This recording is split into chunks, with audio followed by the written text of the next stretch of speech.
¿Cómo están? Muy bienvenidos, bienvenidas. Gracias por acompañarnos en su programa Diálogo Bíblico. Vamos entrando en algunos temas medios conflictivos, pero no tan conflictivos cuando uno toma las escrituras como base para desarrollar la temática y especialmente cuando uno toma el contexto de lo que se viene refiriendo. Porque se dice que cuando uno toma un texto fuera de contexto, dice algunos, es un pretexto. Pero hay algo importante que queremos resaltar ahora esta semana es en relación al tiempo del fin. El tiempo del fin es un periodo proféticamente que la Biblia lo ha señalado y que estamos en el momento del tiempo del fin. Alguien dice estamos viviendo incluso en un tiempo de gracia. Ahora, es increíble cómo algunas personas ya están vaticinando cómo se va a terminar este mundo. Algunos hablan de que va a caer un gran, no sé, satélite. Va a haber Meteorito. un meteorito, ¿no es cierto? Una serie de cosas que ya dicen que para tal año esta cosa se acaba. O sea, es fácil a veces ser engañados y vamos a conversar justamente de esto, de los engaños de ese tiempo del fin, que no son fáciles si usted no está cimentado en la palabra de Dios. Alan, bienvenido. ¿Cómo estás? Bien, gracias a Dios, hermano. Contento ahí de ya vamos acercándonos hacia el final del No, y trimestre, ya ¿no? estamos entrando ahora así como en una curva ascendente, pero ya vamos a empezar a descender para darnos tranquilidad, porque nuestro tema es la vida, la muerte y la eternidad. O sea, hay una esperanza gloriosa para los hijos de Dios. ¿Cuáles son los engaños del tiempo del fin? ¿De cuál estaríamos hablando? Mira, el texto que está allí en 1 Corintios, Segunda, perdón, 2 Corintios, sí, sí, dice que, y no os maravilles, porque el mismo Satanás dice, mira qué fuerte esta explicación que da, se disfraza como, como ángel de luz. tú sabes que Satanás no es un ser que puede estar en todas partes, eso lo puede hacer Dios nomás. Que se pueda trasladar a todas partes, eso sí, pero si quiere estar aquí, por ejemplo, no va a estar allá en Australia, lo voy a decir así. No va a estar en Colombia, en Perú, no así, no va. Pues aquí, allá, no es un ser como Dios. Eso es una cosa. En segundo lugar, como Él sabe lo que está pasando en el mundo, tiene sus ángeles, que son muchos, que reportan información. Y usted dice, ¿de dónde lo saco eso? Y yo razonando, pienso porque no es un ser Claro. que se traslada, así que algo tiene que tener. Si me lo permite decir así, de esta manera, como empecé en una lección por ahí con una ilustración, nunca hago esto, pero puede ser útil en esta plataforma Netflix.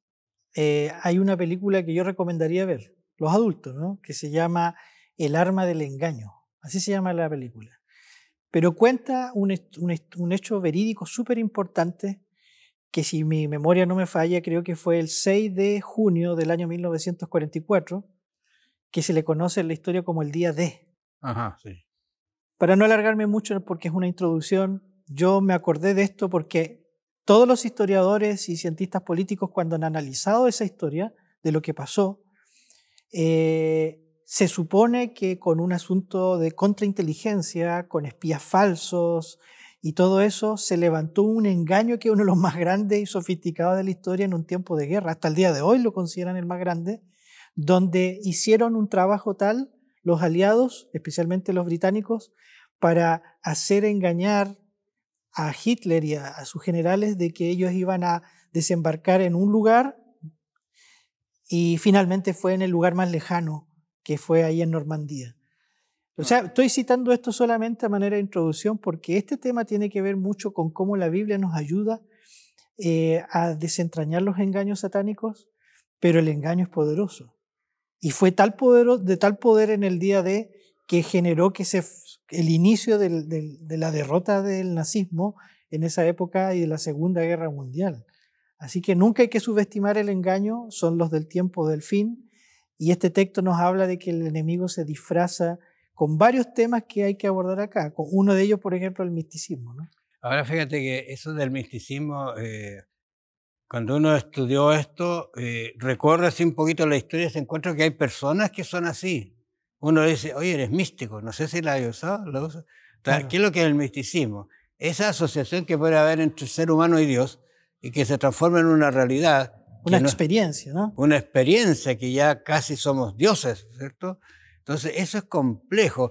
Y estaba mirando aquí que uno debería tener cuidado con esto porque allí en Mateo 7:21 dice, no todo el que me dice Señor, Señor entrará en el reino de los cielos, sino el que hace la voluntad de mi Padre que está en los cielos, ¿entiendes? O sea, hay una gran diferencia, no todo aquel. Entonces, no, si yo estoy haciendo la voluntad de Dios, y uno mira su actuar, su pensar, su hablar, dice, no, no, no, está de acuerdo a la voluntad de Dios, está usando textos fuera de contexto, está haciendo ciertas cosas, ciertos rituales, no sé. Es que esto es muy extenso, pero súper, súper importante de abordarlo. Lo voy a decir en dos formas bien breves y lo anoté acá. En primer lugar, eh, está el dilema de la muerte que hemos estado estudiando mucho y Satanás se aprovecha de eso porque hay un afecto muy grande con los fallecidos, ¿no? Y produce un engaño. Si nosotros viéramos a los grandes artistas del mundo, en la historia humana, el cine, en todo está saturado por esta idea mística, pero que si la redujéramos al contexto en general de nuestra sociedad y de la iglesia, tiene que ver con lo que yo llamo la experiencia versus la palabra. O sea, que yo puedo tener una directa comunicación con lo divino, como si fuera algo no personal, puedo acceder a algo oculto o simplemente tener una relación con Dios. Uno dice, enfatiza tanto la relación, pero no estudiando tanto. ¿Para qué vas a tener tanta doctrina, tanto estudio? Lo importante es la experiencia que tenga yo con el Señor. Cuando uno empieza a escuchar mucho eso, tanto dentro o fuera de la iglesia, pero sobre todo dentro, uno tiene que tener mucho cuidado porque los sentimientos, como nos dice el autor, o los gustos personales y los sentimientos no pueden ser el criterio o base para mi relación con Dios y mi cristianismo, ¿no? Ahora, fíjate que es bueno lo que tú dices, porque yo recuerdo hace un tiempo atrás, alguien me contó, hace como un año y tanto atrás, me contó de una persona que lo invitaron a predicar en un lugar y habló y cosas que hizo remecer a la iglesia. Entonces, remecer no sé en qué sentido, pero y luego tomó otra vez y habló de O sea, ciertos generó un impacto, ¿no? como impactos. Entonces uno dice, a ver, quiero revisar un poquito ahora, no la temática, sino el hombre. ¿Qué está pasando con él? Entonces me quedó una gran duda en cuanto a la persona y no estaba mal fundado, porque hoy día está separado, dejó a su familia. Entonces, ¿dónde quedó esa espiritualidad, eso que estaba tan cercano a Dios? Oye, qué complejo esto en realidad. El misticismo nos puede llevar a hacer todas estas cosas y hacer abandono de alguna responsabilidad incluso. Sí, claro. Entonces es peligroso porque mira, aquí dice, Señor, le dicen las personas, pero si profetizamos en tu nombre echamos fuera demonios. Entonces Jesús los mira y dice, yo no los conozco. ¿Cómo? ¿Los echaron? ¿Profetizaron? O sea, estaban siendo engañados creyendo que estaban llevando algo. Fíjate, hay otra cosa más. Hay una persona que, y yo creo que es una labor extraordinaria, que va a visitar a las personas, ora, las unge, y muchos se han sanado. Pero de improviso empecé a escuchar lo siguiente, y esto es lo que a mí me preocupa al tiro. Genera problemas, claro. No, él no tenía problema. No, le genera a usted escuchar eso. Claro, entonces, escuché a unas personas que decían, oye, pero vayan donde esta persona porque él ora y se sana. Entonces uno dice, oye, momento, ¿es la persona la que está sanando? Claro. ¿Acaso la oración de otra persona también no podría hacer el mismo efecto? Entonces tú te fijas en la persona. Esto es preocupante a veces que uno puede tener. Y se sienten desesperados y no recurren a la base que es el poder de Dios O para sea, sanar. la experiencia, el concepto de experiencia es importante. No estamos diciendo que no sea importante, pero cuando nuestra fe y nuestra espiritualidad solo se basa en necesito sentir algo, necesito sentir sanidad, necesito sentir paz, claro, por supuesto, pero eso solamente está desprovisto de lo que es la Biblia. Por algo tenemos la Biblia en nuestras manos y a través de la Biblia, de la oración y la testificación, nosotros podemos decir que tenemos una experiencia en Cristo, una linda experiencia en la iglesia, pero cuando usamos los instrumentos dados por Dios y no solamente nuestra subjetividad, hay una palabra moderna que se usa mucho, no solo nuestra experiencia personal, porque ahí nos podemos abrir fácilmente al misticismo, que la música me genere una espiritualidad, ¿no es cierto? Es más importante las luces de la iglesia. Y dice, no, eso tiene un lugar, pero son solo medios para que yo tenga en el centro a Cristo y mi relación con la palabra, con la oración junto con Él. ¿Sabe que Jesús dice, mira, que el que no edifica su casa sobre la roca y la coloca en la arena, el de la arena con los vientos y la lluvia se cae, el de la roca permanece. Y eso es lo que debemos hacer, fundar nuestra experiencia, nuestra relación en la roca que es Cristo.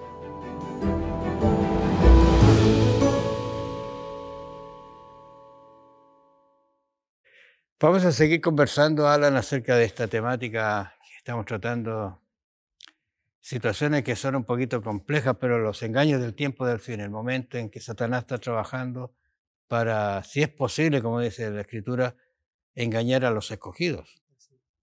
Y mientras mantenga engañado a quienes son sus súbditos, él no tiene problema. Por eso es que el cristiano cuando se acerca a Dios empieza con dificultades a veces.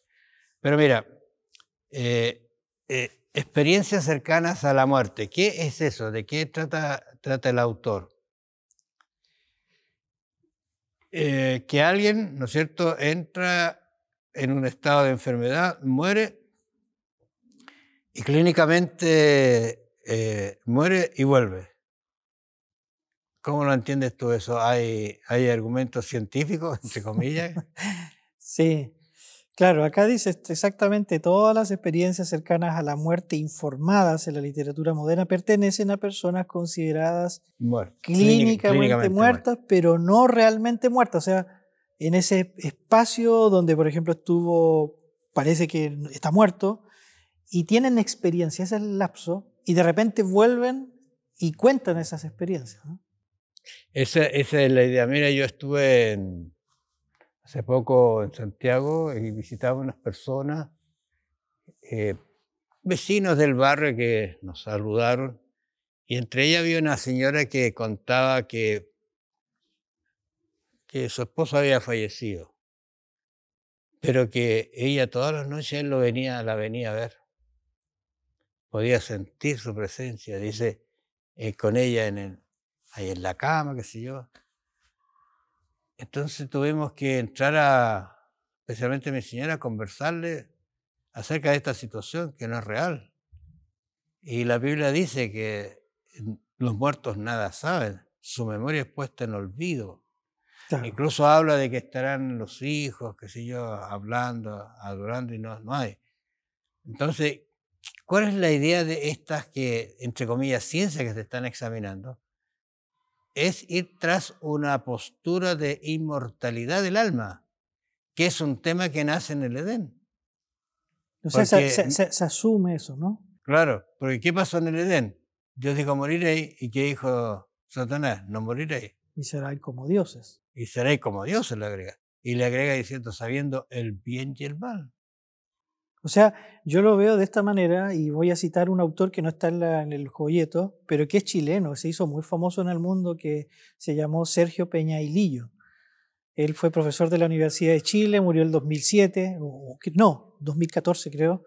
2007 publicó un libro que generó un golpe grande en la academia a nivel mundial, no solo en Chile, que tiene que ver con la experiencia del bardo. Son nombres que ellos van usando de la literatura hindú y otras cosas más.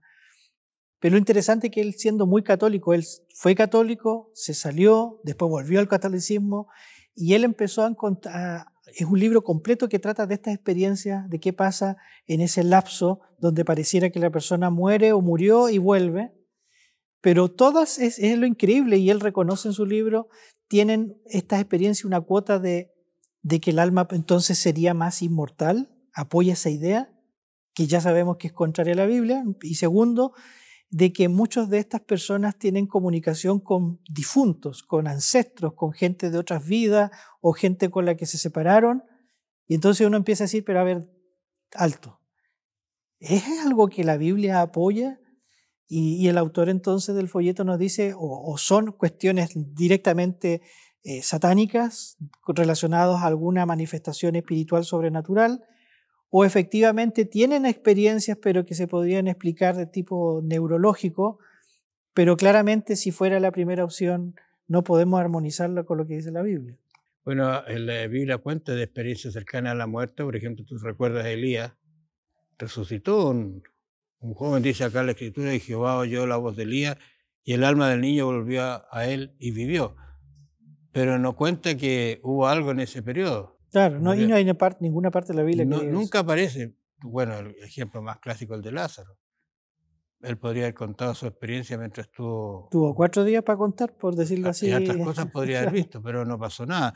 Segunda Reyes también de esto subió y se tendió sobre el niño. ¿Te acuerdas del caso de este pequeño también? Entonces, pero todas estas experiencias cercanas a la muerte están relacionadas con algo que se cortó, y si hubo resurrección, volvió a la vida, pero no hay un lapso en que él pueda contar qué pasó en ese momento. O sea, para ser justos con la experiencia y cerrar esto, que es un tema extenso, científico incluso, o pseudocientífico, para ser justos, nosotros no negamos de que puedan haber experiencias de las personas, eso no se puede negar. Si el tema es cómo interpretarlas a la luz de la Escritura y el tema de la muerte y la inmortalidad condicional del alma, ¿no? Claro, ahora hay una temática también que es la reencarnación. Otro gran tema, tremendo, ¿no? Es bien complejo porque se ha escrito libros, se ha estudiado y se cree que la persona de su estado pasa a otro estado.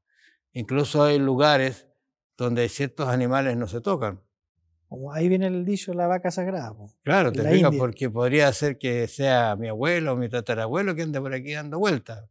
De hecho, de paso, el mejor país en el mundo para ser vegetariano es la India, porque no se mata ni un animal, ¿no? Si no es broma.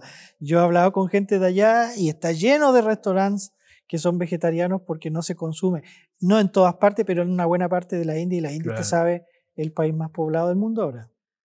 Ahora, ¿qué significa la reencarnación? Significa que si alguien murió, y ahí viene la idea de la inmortalidad otra vez, que sigue viviendo, pero que ahora va y se posesiona, no sé, de otro ser vivo y no necesariamente animal, puede ser en la planta, puede ser en alguno. Hay todos unos grados de evolución que pasaría, el folleto lo cita, ¿no? Con el concepto samsara hindú, de que hay clases de vida, va de lo acuático a la planta, a los reptiles, insectos, aves, animales, y después seres humanos para llegar a ser ciudadanos del cielo. Hay una evolución que viene curioso porque podría también vincularse a la evolución científica.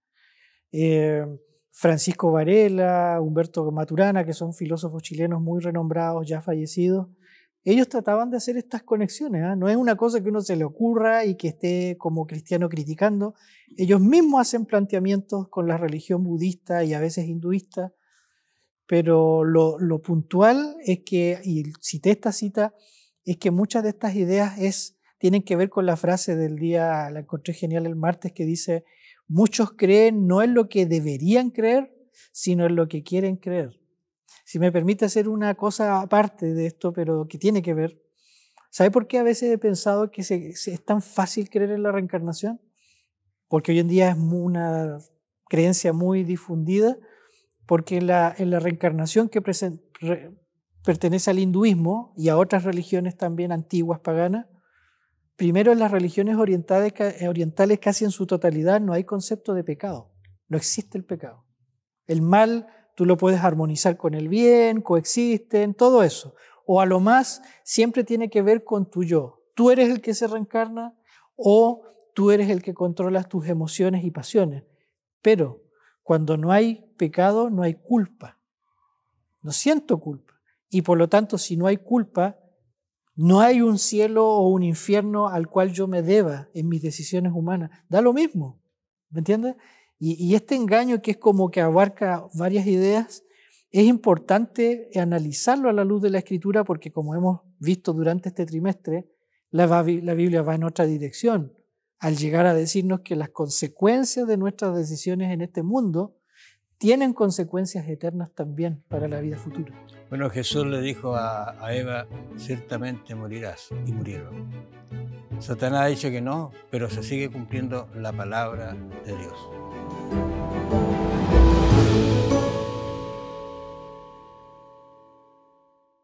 Mira, Allen, estamos viendo algunas cosas que no son bíblicas en realidad, pero tenemos que tocarlas porque están en un ambiente y están en nuestras conversaciones y están en algunas creencias de las personas muy fuertemente arraigadas. Nigromancia, es una palabra no muy conocida, ¿no es cierto?, que está en nuestro estudio ahora. ¿Qué es lo que es eso, nigromancia? Por ejemplo, me parece que aquí hay dos palabras. Una está referida a la muerte, Desde el griego necros, en necro, y la otra a la adivinación. la mancia. Claro, ¿entiendes? Entonces, Son ciencias estamos hablando adivinatorias. de muerte y adivinación, o sea, relación que hay entre un muerto y una adivinación. Entonces, Consultar a los muertos, ¿no? claro, entonces la Biblia menciona, o nuestro texto menciona el caso de Saúl. Ahora, en 1 Samuel uno encuentra este relato, y es un relato que si uno lo mira, dice, mira, entonces es verdad porque la Biblia lo dice, que esa persona trajo a Samuel y Samuel le habló verdad. Eso de hecho, le predijo que iba a morir de eso. Pero le dijo algo que no es correcto, sí, pero claro, le habló verdad. Entonces, ¿cómo podemos nosotros defender esta postura que la encontramos aquí? ¿Dónde la encontramos? Vamos a volver a la idea del contexto. O sea, hay dos formas. La primera, como hemos insistido, es ver el contexto canónico completo sobre el tema de la muerte. Y uno podría decir, ¿y por qué justo solo en este texto habla de otra cosa? Si se apareció Samuel. Claro. Pero el versículo 3 dice muy claramente y lo enfatiza, dice, ya Samuel había muerto, 1. Estaba muerto. Y todo Israel lo había lamentado, 2. O sea, todos sabían que estaba muerto y lo lloraron. Y lo habían sepultado en Ramá, su ciudad, 3. O sea, hay 3 formas que nos está diciendo el comienzo del texto que Samuel estaba muy muerto, por decirlo así.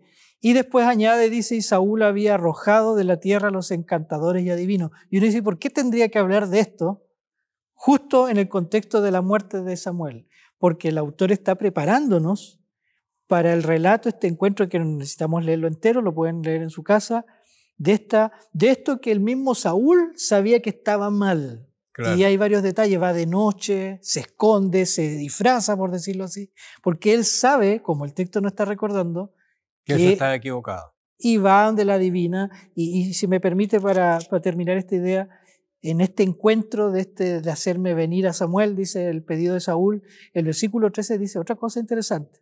Son argumentos potentes del texto. Dice, ¿por qué me has engañado? Pues tú eres Saúl, le dice ella, te lo descubrí.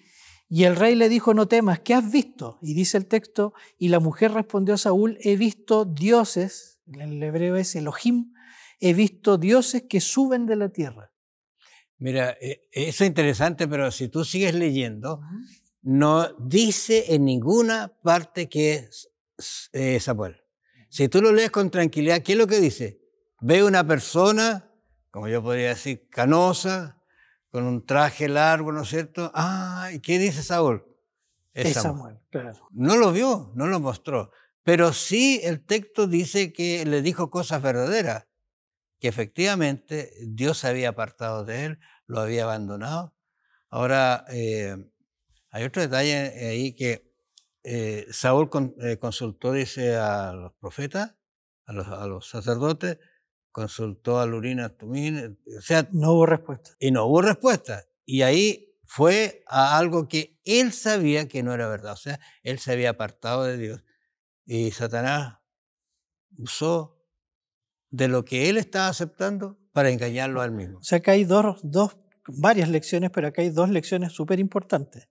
La primera lección yo diría que es que el enemigo puede aparecerse como un ser muerto, como alguien que murió, un difunto, un ancestro. Puede hacerlo. De hecho, así dice el texto de memoria, que él se muestra como ángel de luz y como el mismo profeta Samuel y le habla al rey. O sea, eso es una cosa primera. Satanás tiene ese poder cuando se le permite. Y segundo, hay que reflexionar un poco más en el poder que tiene el engaño.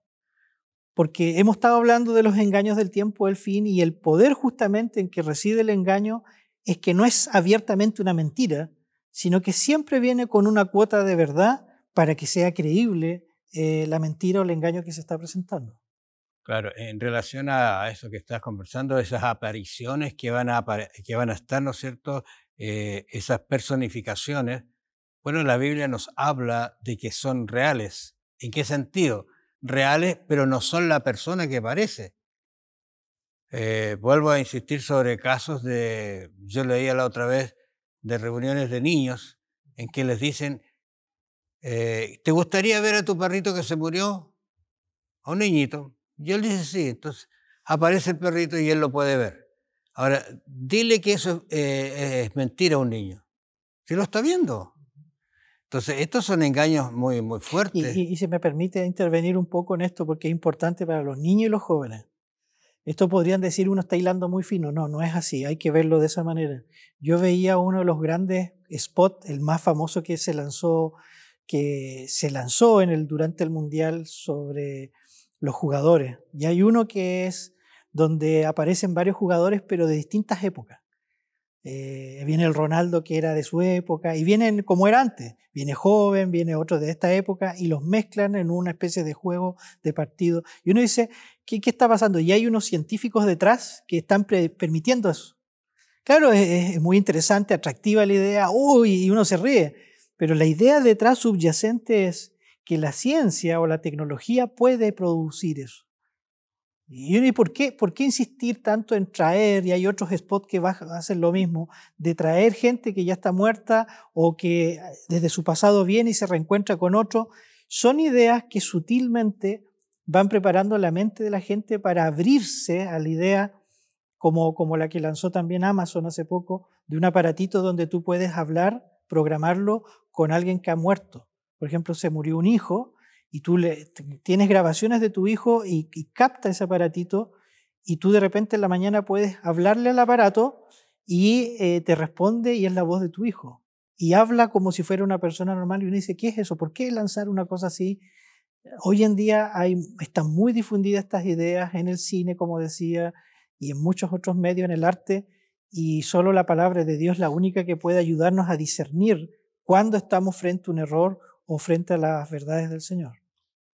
Lo que tú dijiste es muy cierto, incluso está avalada por una universidad y es a nivel científico, a tal punto que tú puedes chatear con él, Sí.